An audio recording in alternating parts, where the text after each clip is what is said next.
Alright, I'm filming. Alright, folks. Here at the range, shooting the ELD 168 grain AMAX reloads through my M1A. I'm going to tell you right now, they're not performing very well. Not performing very well at all through my M14 right now. They're opening up pretty bad. Okay. Alright, that is my target. Okay. And I'm single shooting.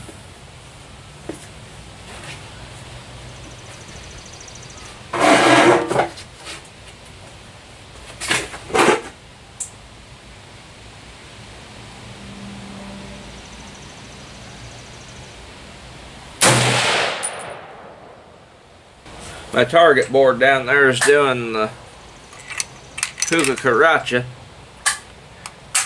I have to get a new target board too for my M1A's targets here.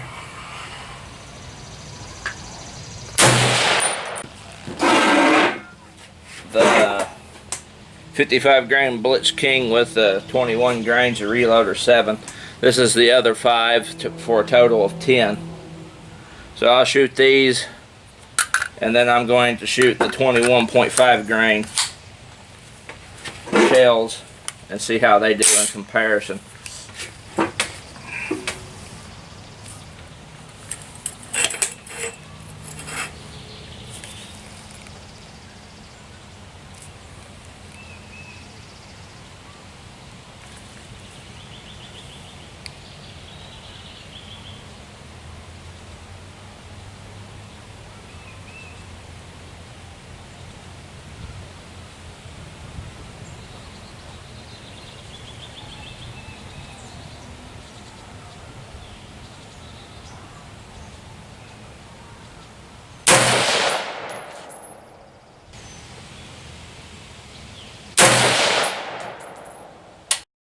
Alright folks, it's later in the evening and we've been back for a little bit and been cooling off, you know, and I measured up these targets. I measured them out and have got them going, so I'm going to start in the opposite order of when I began. I'm going to start with the AR-15's targets first and then end with the M1A's targets on the hand loads.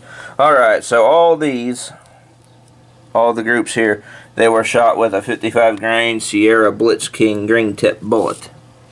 Only difference is that 10 of them had 21 grains of reloader 7 and the other 10 had 21.5 grains of reloader 7. Alright, so my first group here with the 21 grains was a 2.40 MOA and a hitting low left. So that was my first group, just regular 21 grains of reloader 7. And then I held here, and this was my second group with 21 grains of reloader 7, got 1.90 MOA, hitting low left again. Almost kind of really just dropped right down from the where I was holding, because I was holding right there, and it dropped down. So then I switched over to the 21.5 grains of reloader 7. My third group here got a 1.30 MOA group. Right there in that champion symbol. And at first when I was shooting these, I thought they were hitting off the target board because I couldn't tell where they were going. So that's where those hit. 1.30 M. And then my fourth and final group was up here with the 21.5 grain reloader 7. And got 2 MOA, 2-inch group right there. So the AR-15 didn't perform too bad. I kind of think a combination of my rifle rest arrangements and the high humidity today. Oh my God. Because when I initially tested these here, it was like cold when they all hit inside that diamond. So they opened up a little bit and they hit low. It's a combination of things. But, you know, or maybe that last time was a fluke, and you know, that's the whole thing with reloading. It's all trial and error. You just keep working until you find what works and stick with it. So I may have to play around with the load a little bit more. Alright, on to the M1A's targets, I mean. Alright. Now here's the M1A's targets. On the M1A I was running a 168 grain ELD, 42 grains of Argot with nodular brass and a Federal 210 primer out of the M1A. First group was holding here, and I got a 2.75 MOA group. And now that really isn't too bad. I mean, 2.75, I mean, I'll take that, but that could be a whole lot better. And I'm thinking, well, I'll just save it for the end. I'll show all the groups and tell you what I think. Okay, my second group here, holding here, and got a 3.75 MOA group with 168 grain ELDs. And then I held here, got a 3.50. They're hitting high horrendously. I'm not sure what was causing that. And then here was the fourth and final group, and it was a 2.50 MOA with the 168 grain ELD bullets. Okay, so what I think is happening is that the brass I'm using is not up to spec. And I say that because look at what this one did. That is not dirt. I believe that is powder. Now this is a Hornady brass. See if I can get my camera to focus. Focus, camera. There you go. That's a Hornady brass, and I don't know what caused that. It's like it, I'm not sure. That's strange.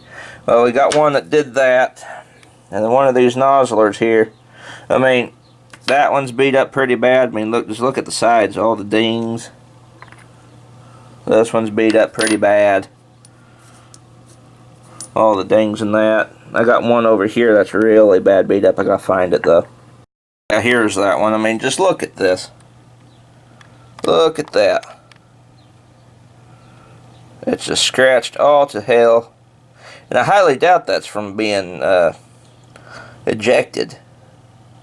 Because if that was the thing from it being ejected, they'd all look like that. But it did that somehow. I don't know what did it. I don't think it was hitting the ground. That acts like it was. It did that being cycled and then chambered and ejected out of the gun. All of that in combination. Nodular brass. I am going to take into account, see like how bad dinged up all these are. I don't think nodular brass is too good to go. See, this one's even scratched up real bad too on the sides. Even looking at it under that light, I see it a whole lot better now. Good God. Yeah, that's just the second loading on all of these, and they're scratched up that bad and deformed that bad already. Just their second go through being reloaded. So my takeaway from today on the M1A, you know, aside from me, I wasn't on my game. I will admit that. I wasn't on my game like I have been in days past, simply because my sinuses and shit are acting up, and my head's all stuffy and all that. And you know, my rifle rest and all that. But I've shot good groups shooting like that before. But what I'm going to take away from this on the M1A is the ELD bullet. The ELD bullet has some weird stuff go on with it. Even my dad's 30-06 doesn't like the 168 grain ELD bullets.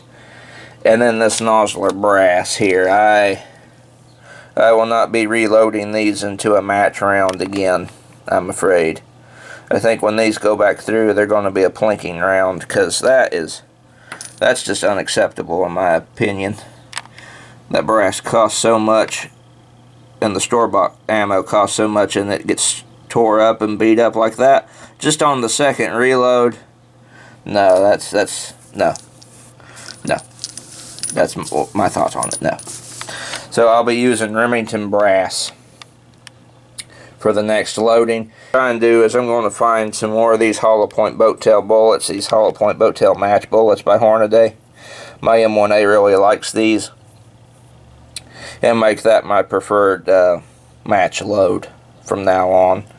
I'll try ELDs a few more times, but they just don't show a whole lot of promise across the board. I mean, yeah, I've done a few groups where they had some potential, but if they keep doing stuff like this, I'm just going to move back over to the hollow point boat tail bullets and stick with these, because these here, I've seen these shoot real good out of the M1A before. In some cases, even better than AMAX used to. So anyway, that's been my video. Hope you all enjoyed the group results. You know, bad or good, I'm going to show them, because I like to be honest.